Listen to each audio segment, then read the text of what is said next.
9 नियम बताते हैं कि 9 नियम यदि पालन करोगे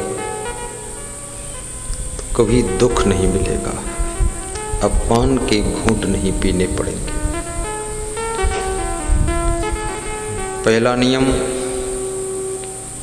मन सोहरौना नहीं बनावे, सहनशील बनिया पे रहावे।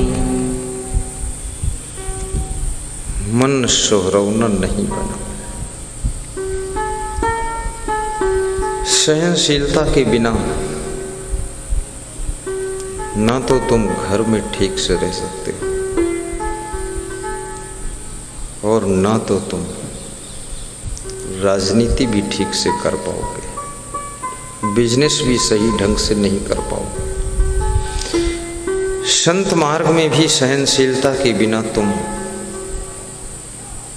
डिस्टर्ब अपने आप होते रहोगे, उबते डूबते रहोगे। अपने मन ही मन कल्पना करके तुम्हारा मन उथल पुथल करता रहेगा। साहब कहते मन को सहनशील बनाओ और मन को समझाओ। दूसरों को समझाना आसान है, खुद के मन को समझाना बहुत कठिन है। जो लोग स्वयं को समझाना सीख जाते हैं वे लोग स्वयं के शिक्षक बन जाते हैं। सेल्फ डायरेक्शन, स्वयं को मार्गदर्शन देते हैं। मन सोहरौना नहीं बनाओ, सहनशील बनी आप रहो। और श्री विशाल देव कहते हैं स्वयं सहनशील बनकर रहो, गम खाना सीखो। बेटे की भी गम खाओ, बहू की भी गम खाओ, सास ससुर की भी गम खाओ, भाई की भी गम खाओ। भाई भाई मिलजुल कर रहो। गुरु भाई भी प्रेम से रहो। गुरु शिष्य हिल मिल कर रहो। सलाह करके आश्रम का विकास करो। ओबो डोबो मत, ठीक से अपने मन को लगाओ। कितने लोगों का स्वभाव होता है, थोड़े दिन उनका मन लगता है, फिर मन ऊब जाता है।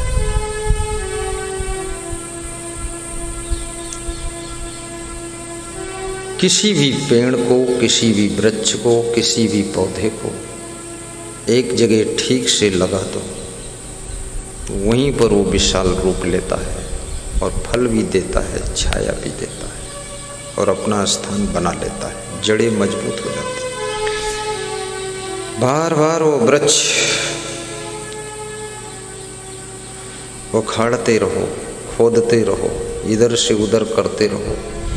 एक दिन ऐसा आएगा वृक्ष का अस्तित्व खत्म हो जाएगा। जो लोग बार बार चेंजिंग करते हैं अपने जीवन में, वो न इधर के रह जाते न उधर के रह जाते हैं और उनका व्यक्तित्व समाप्त हो जाता है। बहुत सुखी जीवन जी सकने की उनमें सामर्थ्य थी, लेकिन बहुत बड़े दुख में गिर जाते हैं। याद रखना, आपकी गलतियां, आपकी भूल आपको दुख की कुएं में ढकेल देती है।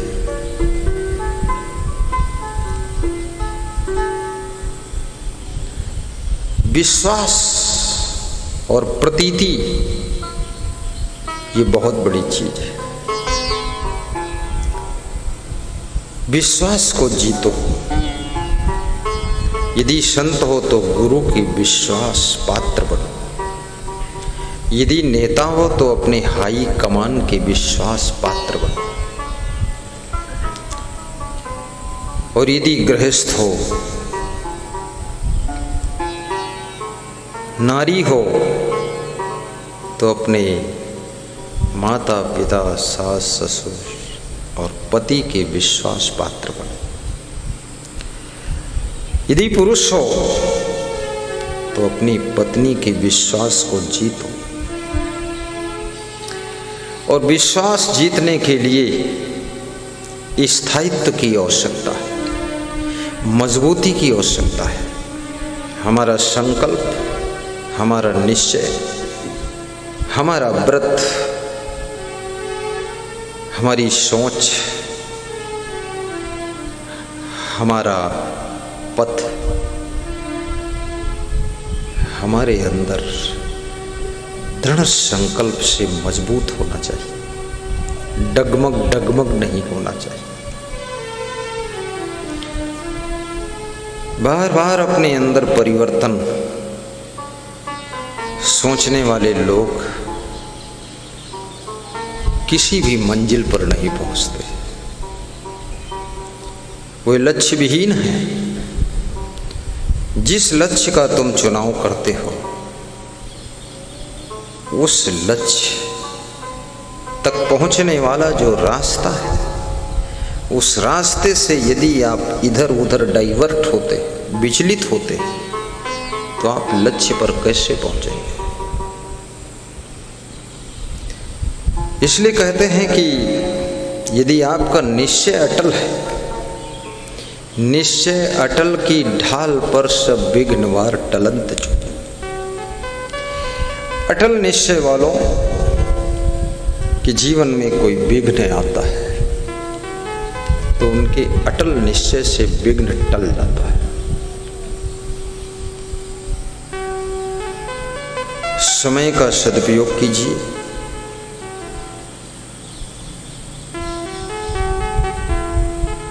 प्रसन्न होकर के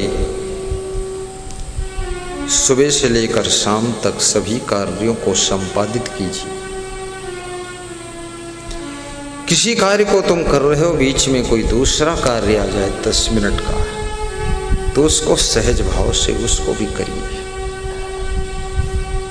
उसी बीच में तीसरा कार्य आ जाए तो उसको भी करिए, क्योंकि जितने अधिक कार्यों का तुम मैनेजमेंट करोगे उतना तुम्हारी प्रतिभा में विकास होता चला जाएगा। धैर्य और सहनशीलता, हिम्मत, हिकमत, मेहनत, रहमत, खिदमत, ये तुम्हारी किस्मत को हीरा की तरह चमकदार बना देती है। जोश खरोश में डिसीजन मत लीजिए, शांत मन से फैसला लीजिए। आप किसी भी कार्य करोगे तो उसको बहुत लोग तुम्हें मना भी करेंगे, बहुत लोग कहेंगे इस चक्कर में तुम मत पड़ो। कितने लोग तुमसे कहेंगे अरे जैसा है वैसा ही चलने तो, ज़्यादा विकास की मत सोचो, नहीं ये भी हाथ से चला जाएगा। लेकिन आप बड़ा सोचिए, बहुत बड़ा सोचिए और बड़ा करने के लिए तैयारी कीजिए और छोटे से शुरुआत कर दीजिए। जो लोग सोचते हैं कि हम छोटे से शुभारंभ नहीं करेंगे, बड़े से ही शुभारंभ करेंगे, वे कभी शुभारंभ ही नहीं कर पाते हैं। वे हमेशा एंड पर खड़े रहते हैं। इसलिए शुभारंभ छोटे से ही होता है। थोड़े से स्टार्टिंग कीजिए, बहुत आनंद आ जाएगा। शुभारंभ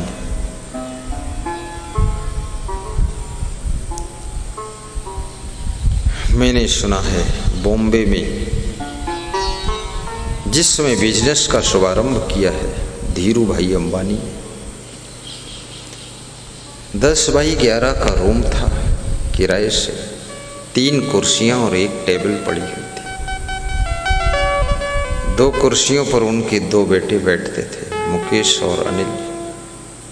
1 कुर्सी पर वो स्वयं बैठकर सलाह करते थे, प्लानिंग करते थे, डिसीजन लेते थे, बच्चों को समझाते थे। धीरे धीरे धीरे धीरे जो 10 बाई 11 स्क्वायर फीट के रूम से कार्य को स्टार्ट किया है, आज वह कार्य संपूर्ण हिंदुस्तान में फैला हुआ है। 20 लाख लोग उनके पास सर्विस कर रहे हैं। जब इस आश्रम का शुभारंभ हमारे गुरुदेव ने किया है, केवल वो 2 संत थे, 2 से 3 हुई, और यहाँ पर एक भी ईंट का कमरा नहीं था, एक भी गाड़ी नहीं थी, खुरपा और हंसिया और फावड़ा के अलावा लोहा नहीं था। छोटे से शुरुआत करते करते आज वर्तमान में इस संस्था से लगभग 50 संत आत्म कल्याण की साधना कर रहे हैं, और इस संस्था से देश विदेश में ज्ञान की गंगा प्रवाहित हो रही है, और इस आश्रम से करोड़ों भक्तों को संदेश मिल रहा है। सबके मन की व्यथा, जीवन की कथा धीरे धीरे सुखद होती चली जा रही है। शून्य से सागर तक की यात्रा हुई है, जीरो से हीरो तक का पथ प्रशस्त हुआ है। ऐसे पूज्य सदगुरु श्री क्षमादेव को हम नमन करते हैं, साहब बंद भी करते हैं। उनके गुरु भाई पूज्य श्री गुरुमनदेव जी को भी हम 3 बार साहब बंदगी करते हैं। तीसरे गुरु भाई श्री अमान साहब को भी हम धन्यवाद देते हैं। महात्मा गांधी ने जिस समय सत्याग्रह आंदोलन का शुभारंभ किया,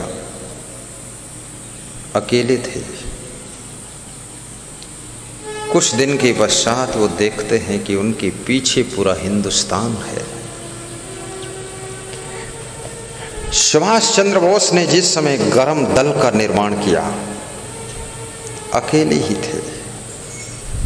फिर उनके गरम दल में लाखों लोग शामिल हो गए। सुभाष चंद्र बोस ने अपने दल का नाम गरम दल रखा था। गरम गरम मूंगफली, गरम गरम चना,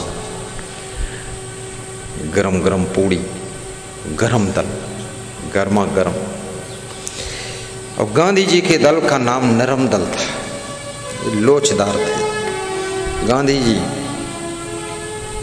बहुत कोमल, लचीले, जल्दी समझौता कर लेते थे। लेकिन सुभाष चंद्र बोस उस प्रतिभा का नाम है जो कि बहुत जल्दी कंप्रोमाइज नहीं करता था। दृढ़ता के साथ में संघर्ष करना उनके जीवन का लक्ष्य था। और इस देश को आजाद करने में सुभाष चंद्र बोस का बहुत बड़ा योगदान है। महात्मा गांधी का भी योगदान है। सरदार भगत सिंह, बटुकेश्वर दत्त, लाला लाजपत राय, राम प्रसाद बिस्मिल, न जाने कितने देशभक्तों ने अपनी जिंदगी की आहुति प्रदान किया है, तब ये देश आजाद। जीवन अर्पित करना पड़ता है। घर-बार उन्होंने त्याग किया था, संसार के भोग विलास ठुकराए थे, सुविधा में जीवन, कंफर्टेबल लाइफ को भी ठोकर मार दी थी। इधर उधर कैसे जैसे तैसे अपनी जिंदगी को बिता करके भारत देश की आजादी के लिए एक तपस्या कर रहे थे। आज ये देश आजाद है। इस देश में हम निश्चिंत निर्भय होकर के सत्संग करते हैं। अन्यथा यदि अंग्रेजों का शासन होता, ये देश अंग्रेजों की गुलामी में होता या मुगलों की गुलामी में होता, तो हम स्वतंत्र सत्संग भी नहीं कर पाते। इसलिए सुभाष चंद्र बोस को भी हमारी व्यास गादी धन्यवाद दे रही है, महात्मा गांधी को भी हम धन्यवाद देते हैं। और ऋषि मुनि साधु संतों का भी बहुत बड़ा योगदान रहा है। इसी प्रकार से अपने जीवन को भी बुराइयों से आजाद करो। पराधीन सपने हो सुख नाही, कर विचार देखो मन माही। पराधीनता में स्वप्न में सुख नहीं होता है। और सबसे बड़ी पराधीनता है आदतों की पराधीनता। यदि तुम शराब पीते हो तो तुम शराब के गुलाम हो, तुम आजाद नहीं हो, शराब की आदत के कारण बर्बाद हो। और शराब की जेल में हो, शराब तुम्हारे लिए सेंट्रल जेल है, शराब से छुटकारा नहीं पा रहे। यदि तुम व्यभिचार करते हो, चोरी करते हो, छल कपट करते हो, बीड़ी पीते हो, सिगरेट पीते हो, आलस्य के गुलाम हो, अपने समय का ध्यान नहीं रखते हो कि हमारी ड्यूटी कहां कब है, तो समझ लेना तुम अपने दुर्गुणों के गुलाम हो, बुरी आदतों के गुलाम हो, आलस्य के गुलाम हो। देश तो आजाद हो गया है, पर तुम छोटी सी बीड़ी की गुलामी में अपनी जिंदगी को पराधीन करके दुख भोग रहे हो। आदतों की गुलामी की जंजीरों को भी तोड़िए। नशा व्यसन दुर्व्यसन की गुलामी की हथकड़ी और बेड़ी को तोड़िए। और जैसे देश को आजाद करने में महात्मा गांधी का बहुत बड़ा योगदान था, इसी तरह से इन बुरी आदतों की जंजीरों से मुक्त होने के लिए किसी महात्मा का ही योगदान ढूंढना पड़ेगा। और किसी सुभाष चंद्र बोस अर्थात जो चंद्रमा जैसा शीतल प्रकाश करता हो ज्ञान का, और जिसकी सुवास जगत के कोने कोने में फैल रही हो, ऐसा सुंदर सुगंध फैलाने वाला, हमारे जीवन को सुवासित करने वाला कोई सद्गुरु जब मिल जाता है, तब हमारी जिंदगी बुरी आदतों के चंगुल से आजाद हो जाती है और हम सुख शांति को प्राप्त करते हैं। मन सोहरौना नहीं बनावे, बाबा ध्यान देना इधर, सहनशील बनी आप रहावे। ये विशाल देव का वाक्य। दुनिया में कहीं भी रहो तुम, हर जगह सहनशीलता की आवश्यकता है। चाहे सर्विस करो, बिजनेस करो, राजनीति करो, साधना करो, तपस्या करो, गृहस्थी करो,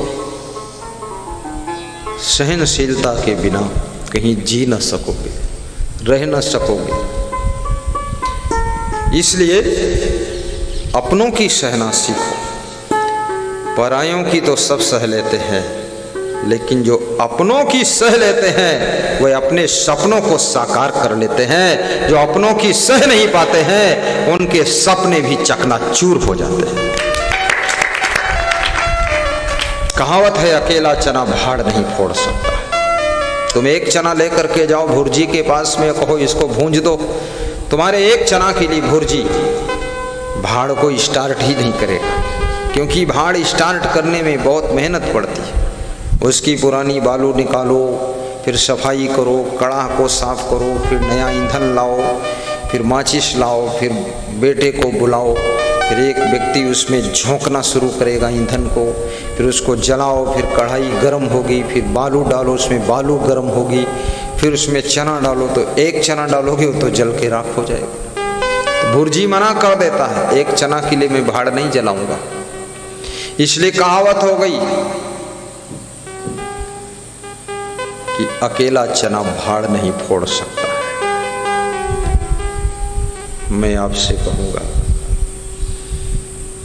जहां जहां सफलता मिली है और जहां जहां लक्ष्य की प्राप्ति हुई है, वहां वहां अंदर झांक करके देखो, संगठन, साहस, सहनशीलता, परिश्रम, दृढ़ संकल्प का सहयोग रहता है। बिना सहनशीलता के संगठन नहीं रह सकता है। कितने लोगों की जिंदगी तो भागते भागते बीत जाती है। घर में जब मेहनत पड़ी, काम पड़ा, तो ससुराल चले गए। ससुराल में 10-5 दिन रहे, वहाँ सब अनखाने लगे, अपमान करने लगे, तो वहाँ से फिर बहन के यहाँ चले गए। बहन के यहाँ 10-5 दिन टाइम पास किया, वहाँ से फिर मौसी के माथे पड़ गए जाकर। और मौसी ने पूछा अपनी बहन से, ये कैसे आया है? बोले नालायक है, कामचोर, मेहनत पड़ रही थी, भाग कर आ गया है।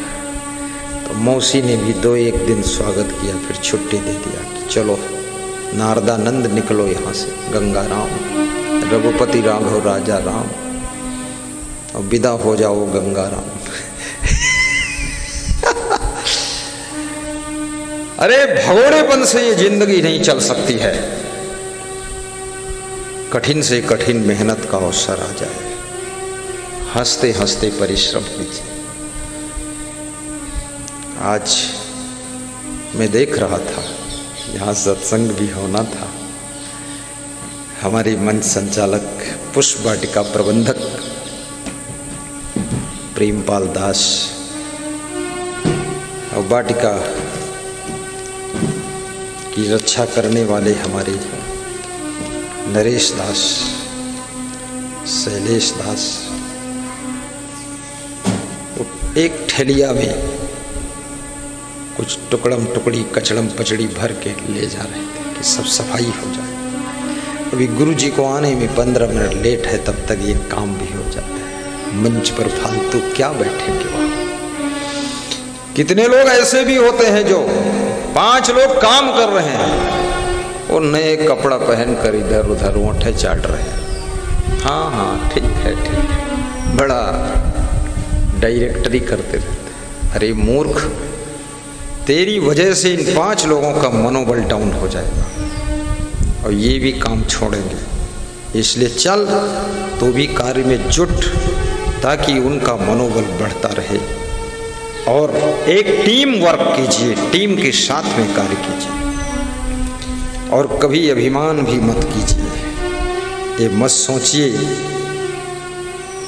कि मैं ही सब कुछ कर रहा हूँ। काम करते रहो, नाम जपते रहो। काम करो। हनुमान जी ने बहुत बड़ा काम किया था। लंका में जाकर के सीता का पता लगाया था, लंका में आग भी लगाया था, राक्षसों को मारा था, अशोक वाटिका को उजाड़ा था, लेकिन राम का नाम जपते रहते थे। राम राम राम। ऐसे तुम भी काम करो और गुरु का नाम जपते रहो। हे गुरुदेव, हे गुरुदेव, हे गुरुदेव। काम करते रहो, नाम जपते रहो। वक्त जीवन का यूं ही निकल जाएगा, वक्त जीवन का यूं ही निकल जाएगा। काम करते रहो, नाम जपते रहो। धन्यवाद संतोष अग्रवाल। चल रहा है तुम्हारा कार्यक्रम, सुनते रहो, ज्ञान सुनते रहो, भंडारा करते रहो। 20 तारीख यूं ही निकल जाएगी, ज्ञान सुनते रहो, भंडारा करते रहो। मुकेश अग्रवाल थोड़ा मुस्कराते रहो। साहिब बंदगी। जय हो संतोष, उत्तम, सुरेश, सब भाइयों की जय हो। काम करते रहो, नाम जपते रहो। वक्त जीवन का यूं ही निकल जाएगा। काम करते रहो, नाम जपते रहो। वक्त जीवन कयों ही निकल जाएगा। गर लगन सच सदगुरु से लग जाएगी, सारे जीवन का नक्शा बदल जाएगा। सारे जीवन का नक्शा बदल जाएगा। गुरु में श्रद्धा का अर्थ है कि गुरु पर भरोसा होना चाहिए, और जिसको गुरु पर भरोसा है समझ लेना वो श्रद्धा का सागर है। विश्वास, एकलव्य को गुरु पर भरोसा था, मिट्टी की मूर्ति बनाकर धनुष विद्या में पारंगत हो जाता है। द्रोणाचार्य की मूर्ति बनाता है। गुरु पर भरोसा भी रखो और काम करते रहो, आलस्य में मत बैठो। कुछ काम करो, कुछ काम करो, जग में रहकर कुछ नाम करो। न रहो निराश करो मन को, कुछ काम करो, कुछ काम करो। हमारे आश्रम में एक इंजीनियर आया, तो ये जो पेड़ पौधों का लाइन सब रोड वोड सब बनी है, तो बोला ये कौन इंजीनियर आकर के लाइन बनाया है, कोई बाहर का आया है, ऐसे सेटिंग कर नहीं पाएगा। तो हमारे संत ने कहा हाँ बाहर का ही, और ये इन्हीं संतों ने बनाया है। कर्म योगी संत है। कर्म, सत्कर्म, दुष्कर्म, कुकर्म, पाप कर्म, पुण्य कर्म,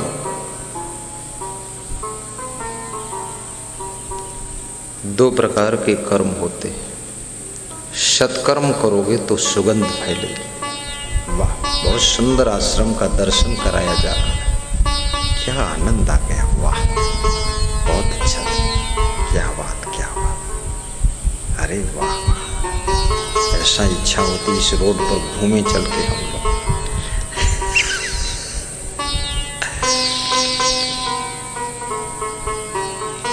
सत्कर्म तुम्हारे सुयश को फैलाता है,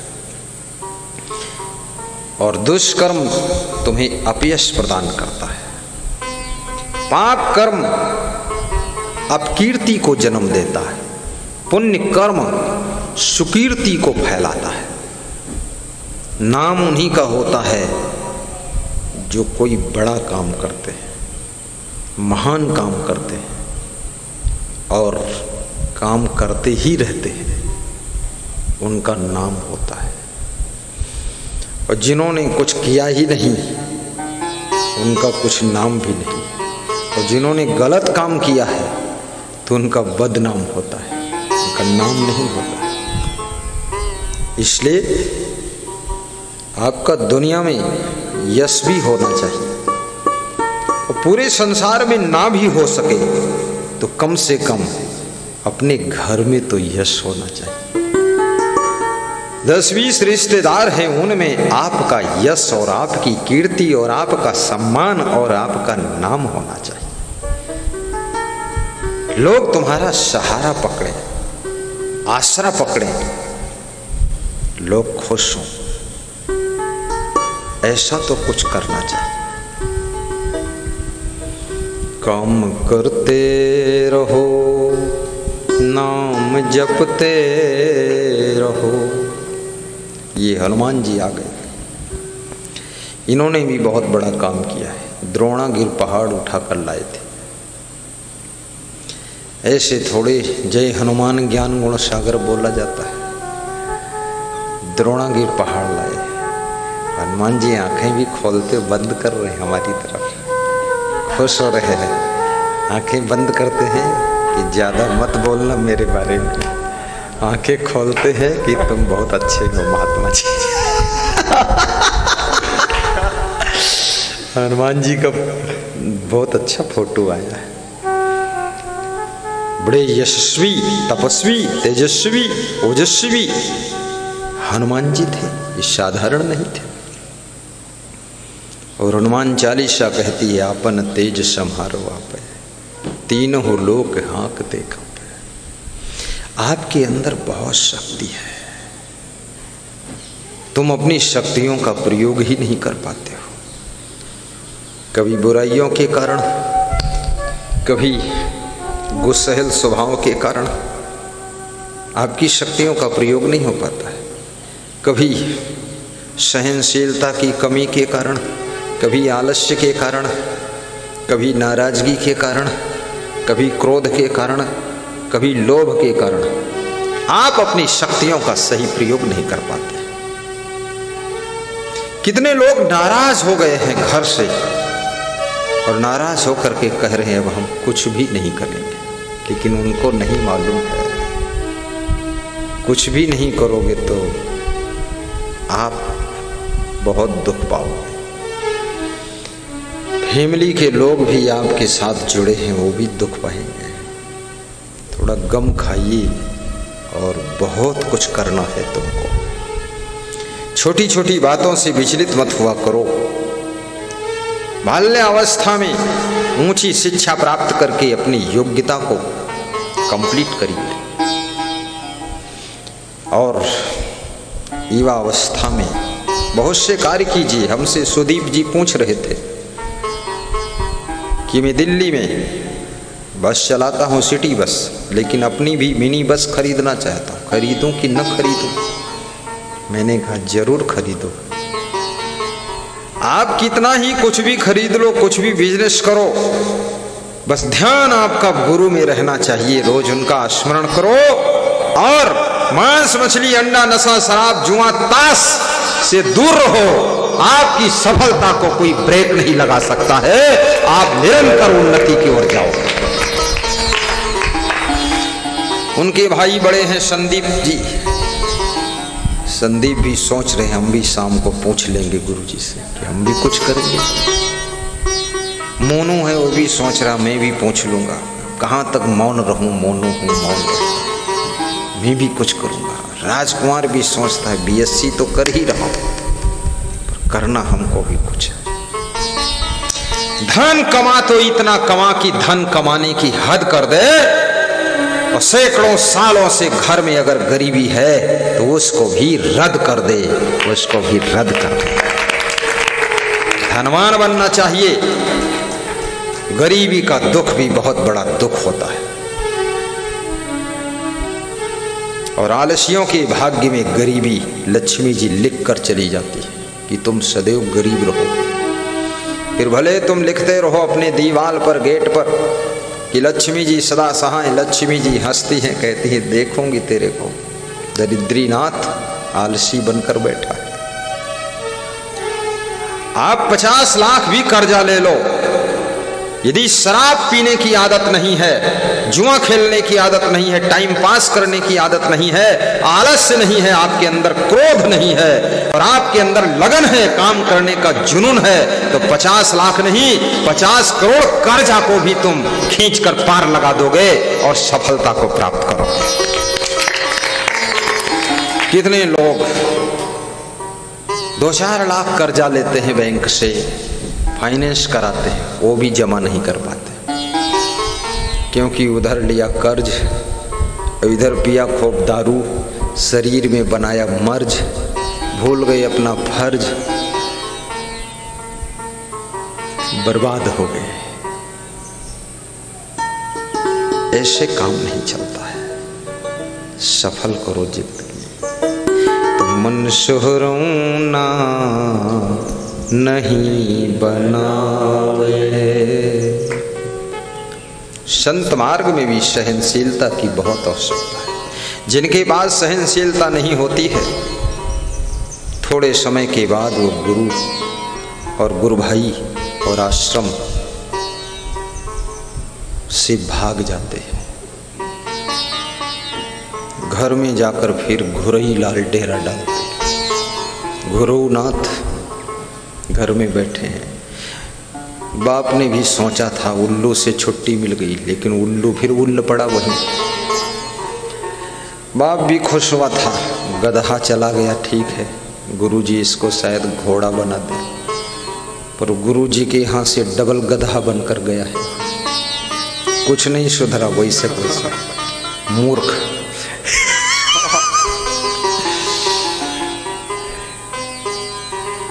मेरे आश्रम पर एक साधक आया, पहले दूसरे के गुरु के पास रहता था, 4-5 साल वहाँ रहा, फिर 1 साल और तीसरे के यहाँ गया, फिर चौथे नंबर पर मेरे यहाँ आया। तो यहाँ 6 महीने रुका। एक दिन मैंने अपने कमरे से देखा उसको कि उसकी नज़र सही है। खिड़की से मैं झांका, उसको देखा, पुराने आश्रम पर था। मैंने बुलाया उसको, हमने कहा तेरी नज़र सही नहीं है। बोले माफ़ करो गुरुदेव, इसी वजह से 4 गुरु बदल चुका, अब शायद आप नज़र सही कर दो। हमने कहा ना सही हो, तेरी आंखें फोड़ दी जाए तो ठीक है, नज़र ही न रह जाए तो सही गलत का सवाल क्या, सूरदास बन जाता। तो हंसने लगा कि क्षमा कर। फिर मैंने उससे कहा कि तुम यहाँ तो नहीं बन पाएगा, यहाँ खुराफाती आदमी नहीं रह सकता। तो यहाँ से फिर दिल्ली गया और दिल्ली से फिर एक बिल्ली लाया। बिल्ली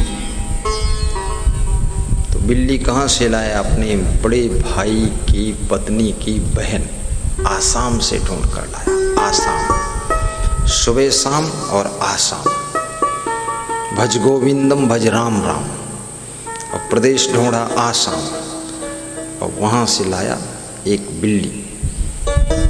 तो उसकी माँ मुझसे कह रही थी कि इस दुष्ट का हम मुंह नहीं देखना चाहते, इतना पापी है, इतना महान बनने के पथ पर गया था, ये धूर्त मूर्ख फिर वापस लौट कर आया है। अब अपने भाई की पत्नी की बहन को पत्नी बनाकर लाया है, इतना मूर्ख है। इतना वो शर्मिंदा हुआ, आज तक उसने 20 साल हो गए मुंह दिखाया ही नहीं।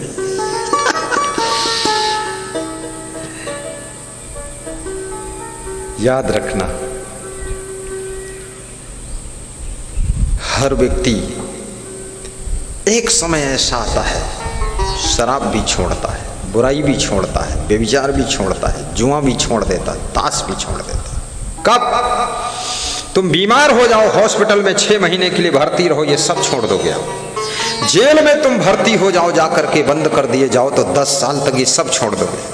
बुढ़ापा आ जाए, जर्जर अवस्था आ जाए, कमजोरी आ जाए, बीमारी आ जाए, तो तुम सब ये छोड़ दोगे। इसलिए याद रखना, स्वस्थ अवस्था में, जेल से बाहर, घर पे रह करके, गुरु जी के आश्रम में रह करके इन सब बुराइयों को छोड़ दो, तो तुम्हारा रास्ता कभी पतित नहीं हो सकता है, तुम महान बनोगे और सुखी रहोगे। साहब बंद की।